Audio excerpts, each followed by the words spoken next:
and welcome to Creative Connections. Today my guest is an artist, sculptor, Bill Corey. Bill, welcome.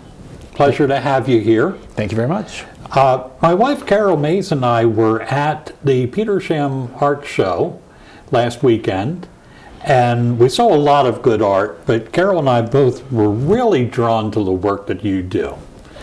And I'm glad that you had a chance to come in, because you divide your time between Petersham and around Durham, North Carolina. So I don't often get to have guests who live in North Carolina, so it's a pleasure having you. So tell me how you got involved doing the work that you do. I am really drawn to beautiful natural objects, stones and roots of trees in particular, and pieces of wood, and especially crystals and precious stones, not so precious stones. Something that catches my eye and I can carry, I'll just sort of lug it out of the woods. Okay. And when I was in Washington, D.C., I found a lot of stones and pieces of wood in the Potomac River, because I was a kayaker, and I worked in offices, and in the weekends I would go out kayaking at least one day of the weekend, and I would find all this. It's a wonderful river, and islands and nooks and crannies, and I would collect flotsam and jetsam. All right. Then I put them together. Yeah. So your pieces are very unique, and what we're going to do is we're going to kind of start over at the corner over here to my left. I had to stop and think which hand that was. And what can you tell me about this piece here? The big one on the left most is well, they're all really just trunks that are affixed to rocks, really. Okay. Trunks of trees, and when you turn a trunk upside down, it looks like a tree. Yeah. And they turn. I don't know if you can reach and turn it a little bit, but we can do that. So you can change the aspect. They look very good in natural light in a window, or you can light them. And if we turn it this way, you can see that there's a little dragon that's looking out. Yeah. And you were telling me that these are jewelry trees. Yes, that's sort of the thing that I devised, that you could put a person who collects jewelry, many people do, instead of putting it away in a box, why not display it? And so you can easily put it over. The rings fit on the. All right, so we can put the ring there, and as you said, the dragon protects the jewelry. Right, you can take the dragon away. I sort of like the dragon.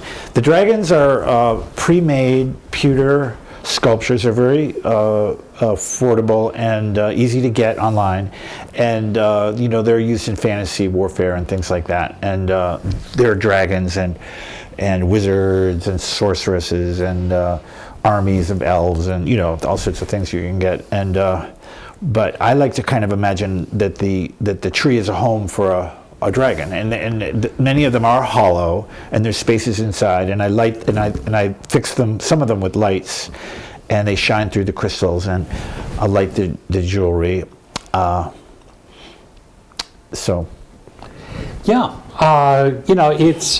It's a shame because with the studio light we can't get the full effect. But let's move actually to this one over here on top of the thing. And what really caught my eye when we saw this at the art show is that you've got this box, and it holds a battery for the electricity. Right. But it also looks like an old Brownie camera. Yeah.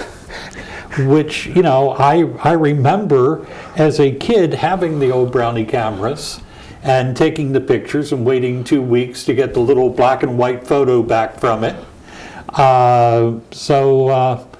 Really fascinating. And a lot of crystals all throughout here. That was my first one that I designed. Really? This was the first? And it was hollow, and I carved it out a little bit, and I used tiny little LED Christmas lights.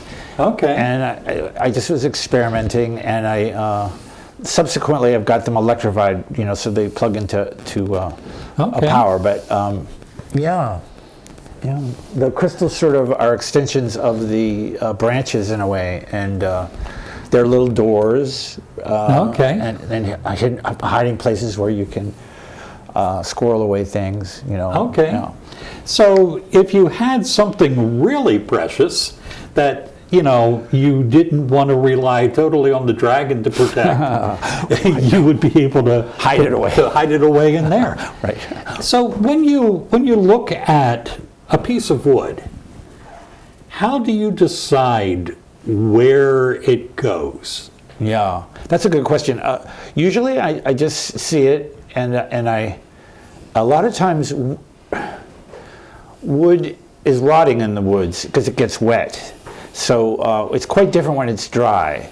So the first thing to do is let it dry out. Some wood does very well in water. I think chestnut is preserved underwater, but mostly wet conditions kind of ruin wood over time. So just on the property, on my mom and dad's property where I grew up, there'll be trunks and roots and sticks, and I do cordwood. I cut the cordwood for the house, and so just every once in a while I notice them, and I have a huge stack of stumps in the back of the barn. Okay. Yeah, which is getting wet, but I bring them in, and I look at them, and this one, for example, is cedar, I believe. Okay. There's a lot of cedar down south, so that is a very gnarly, twisted root of cedar. This is probably oak. This also came from the Potomac. Oh, okay. Just a fragment of some roots that were left over, but it's very hard wood. All right. If we go back to this one here with the cedar, that is quartz. The stone is quartz, and it's rose and yellow quartz, and that was very common in the Potomac River Valley there by Washington. And I swear the one place I used to go and just hang out and enjoy nature, someone must have exploded a stick of dynamite in the old days, because there was just a sort of shards of this beautiful stone all over the place, just kind of scattered as if it had been exploded. Wow. Yeah. Yeah. As I look at this one, and from my angle, and this is the other wonderful thing about your work, because you can look at it from different angles and see different things. Yes. And from the side here, it almost looks like horses' heads or something coming up out of the wood, which is just, I guess, naturally the way the wood is. But it just really is really wonderful. How much do these things weigh? Oh, they're very light, or that farthest left one that we first started on is quite heavy. That must be 35 pounds. So they're between 35 and 5 pounds, even 4 pounds. Oh, okay. Yeah, because some of them look like they would be very heavy, but they're not as heavy as you might think. Okay. Yeah, like this one here, the one we get to next, is quite light, believe it or not. Once you get all the stones that I've encrusted with see like a stone like this, you can put it on there. Mm-hmm. I wouldn't do it here in the studio, but it really is surprisingly light. Okay. And a lot of times they're all different, but you can take the stump off of the rock and they travel separately. Yeah. Yeah. One thing I noticed in talking to you is that you're very knowledgeable about the different types of wood. And I must confess that I grew up in the city, and wood is wood to me. How do you identify the different types of wood? Well, it's the quality of the wood. You know, oak is really hard. Red maple is not as hard as sugar maple. Sugar maple is another name for rock maple. I mean, I know wood from just being a country boy and working with cordwood and such. This one here, the little one in the front to the right is actually pine, and I remember that log very well. It was the root of a pine tree that was, you know, down on the ground for many years in front of our house, across the street, not even on our land, but I just sawed off the end one day, and so that's soft pine wood.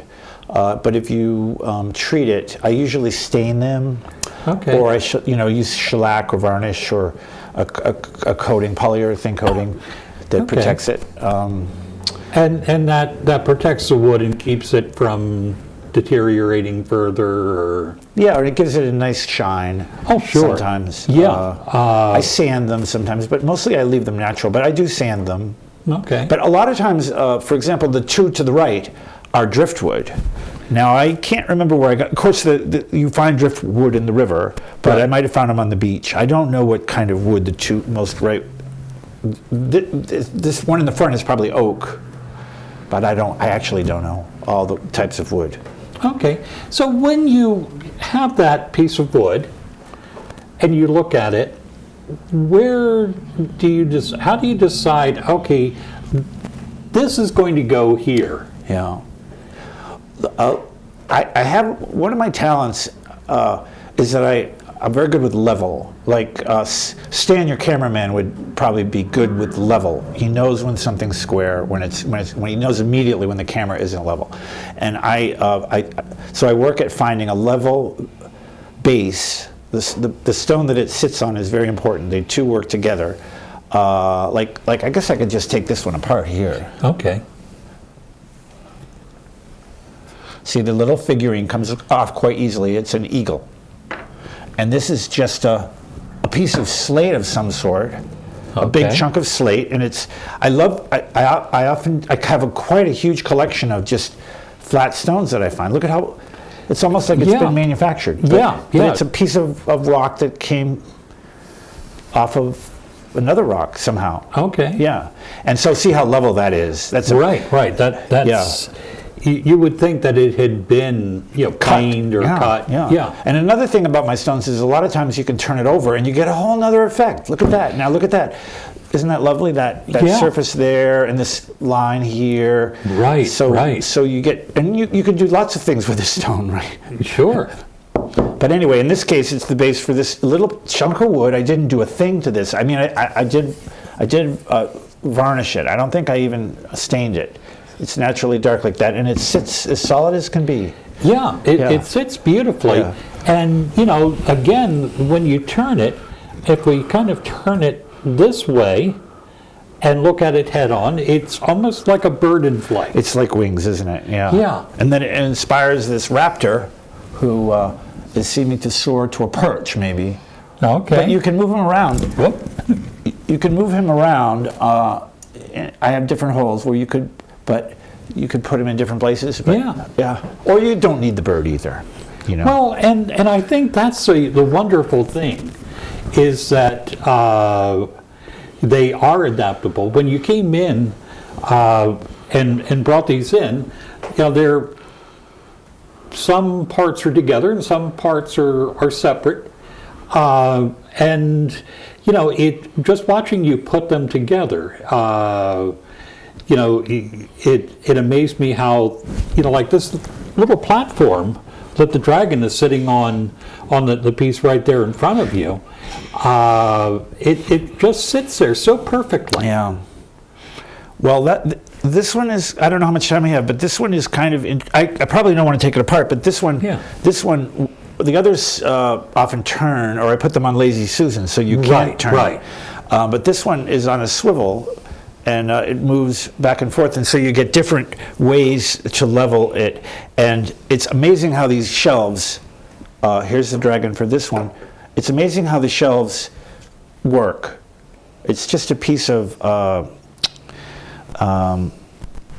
calcite, I believe, Okay. But what this tree is really good for is because I believe there was a rock here when this tree was growing. Of course, this is a root, remember? Right. So there was, see how there's a rounded scoops in here where it grew around rocks. So it's really good for crystal balls. Now, I can't really afford crystal balls, little ones, but you know, the big kind that would go in there. Right. Yeah, but I imagine someday I'll get my hands on some. And but look how lovely that looks. Yeah, that really does. Yeah. And again, it shows how flexible these pieces are. Now, the one thing that the audience is really missing right now is that right under that crystal ball is a little light. Yes. And if we had the proper lighting, that crystal ball would be lit up right now. And the way this crystal ball is got the air bubbles inside and the faults and the cracks and things, you can do so much with the light. Now here's another ball. I don't think you can see this one. This is a crystal, a man-made crystal of the globe. Oh, okay. And I don't know if you remember, but at the show, I had it lit on one side with one light with green light because I have filters, and the other with blue, and so it was really amazing how the continents would pick up the green, and then you'd see the blue of the ocean. And such. Wow! Yeah. And here's I think I do remember that. And well, crystal is just amazing. I think I prefer rock to wood. Okay. The crystals, what makes up our mineral world is amazing. Yeah. And I think another thing that really draws me to your work is it's this mixture of the natural and kind of the man-made. Obviously the dragons are not natural, although they're made of pewter or so they are, but they're cast. But it's just such a wonderful blending. It looks like a little Chinese coin on the back of this one piece over here. Yeah. So a painter has a palette. Do you have like your workshop, all kinds of just little bits and pieces that you? Well, that's an interesting question. Generally, where I live, I'll have like a little shop or shed or a workbench area. But generally, what happens is different areas of my apartment or my house will become a focus area where I'm working. So I'll be working all over the house, and I do. This is just a small part of some of the art that I do. I have a lot of other areas. I like framing. I like photography. Okay. I like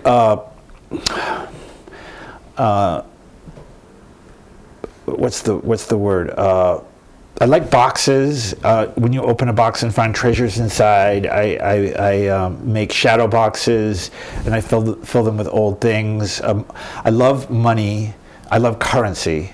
I love stamps. I collect all these things. Okay. And this is just one kind of the pinnacle of my art. I would say is these.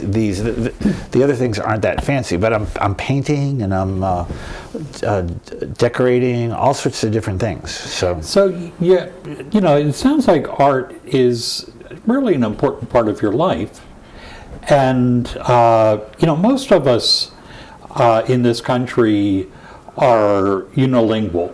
We speak one language, and sometimes we don't even speak that one too well. But it's like you are multilingual in terms of art. You use a lot of forms to express yourself. Probably a lot of people would take issue that I'm an artist. I'm more of it's more of a craftsmanship, or a handicrafts. I think that overall, these are like the epitome in a way because they're objects of art. But I mean, could you call that stump on a rock without all the decoration of some of these other ones a piece of art? That a piece of fine art? I don't know. Yeah, it's one of those difficult things to define. I remember one time in Baltimore going into a gallery, and somebody had taken a piece of wood and built a frame around it. They painted the entire thing black. They had an envelope that they painted silver, and they glued the envelope onto the wood. It was called art and sold for $2,000. Wow. So, you know, Yeah, well, it's true.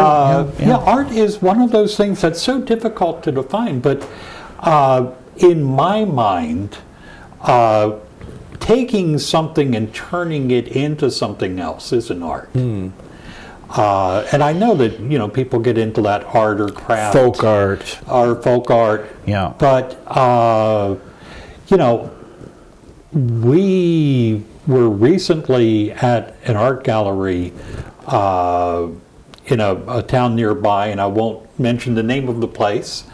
But I think that Carol and I were much more impressed with these than we were with almost anything we saw in that art museum, where, you know, they probably paid millions of dollars for some of the stuff that was in there. You know, so I think that, to me, this is so much creativity and imagination. You know, and I think that's what, to me, is really important, is that imagination and seeing things that most people would not see in a piece of wood or a piece of stone. Yes, that's a good way to look at it. In a way, it's just sort of organizing what's there. You know, many times I'll work on a wall, a stone wall, because I'm fixing a wall or something, and if you just set it just so, it becomes sculptural. Yeah. And not everybody has that knack, but you can learn it, you know, just looking and experiencing the space, taking the time to kind of breathe and look, and you set that stone up. You know, it's sort of like man against. In a lot of ways, it's man against nature. It's chaos. You're making order of chaos. Okay, yeah. I like that, order of chaos. If you take a stump which is on the ground and you cut its base so that it's level and you turn it upside down, you've done something nature can't do. Sometimes it can do that, but you're helping it along. Right. Yeah. Right. So, when you're home in North Carolina, do you show your work there as well? You know, the only time I've ever shown my work is at the Peterson Art Show that you were talking about. Okay. And I've never sold a piece of art either. I've given them to friends, and they value them highly. Oh, I'm sure. I borrowed one of my friend's pieces for the art show, and he was excited for me. And so I'm looking forward to that. And in fact, Durham is a quite vibrant little town, okay. You know, and there's a lot of wealth there. There's universities, and there's medicine. It's Raleigh is right nearby. You know, okay. There's a lot of retirees live there. So I think it's a better market than Massachusetts. Okay, I was really surprised. I've, you know, never really gone south. But last October I went to a conference in Asheville. That's a nice town. Asheville just really blew my mind and blew away any idea I might have had about what the South is like. So, yeah, I can imagine that, you know, it sounds like Durham is very much the same way. Well, you know, it is in a way. Durham was a factory town. It came up after the Civil War. River power wasn't important by the time Durham came into being. So it's not a river town, okay. But there are mills there, and the tobacco. I guess you wouldn't call them mills, but tobacco processing plants. You know, a lot of old brick warehouses that were, okay. and it was 20, 25 years ago, it was derelict. Or 30 years ago, and it's come up now. There's condos and shops, and the downtown is rejuvenated, and there's a lot of little art shops and jewelry stores and clothing boutiques. Not the kind of place I can afford. Yeah. And I think that Ware has that potential to do the same thing. And in fact, Workshop 13 just doors up from here has opened a clay shop and an art shop, as well as having these. So it's nice when people take these places and revitalize them with art. Yeah. Ware is more of an old river mill town, right? Right. Yeah. Right. Yeah. No, that's an example. And it's very similar. The brick warehouses just up the hill remind me of Durham. Right. Yeah. Right. So I do want to thank you for bringing all this in and for making the time to come in and share this. If there's any, I just wish that there were some place that people could come to see these things in person, because they are so magical and wonderful. Thank you, Gary. Bill, thank you so much for coming in. It's been a real pleasure. And I want to thank you for tuning in, and we'll see you again next time on Creative Connections.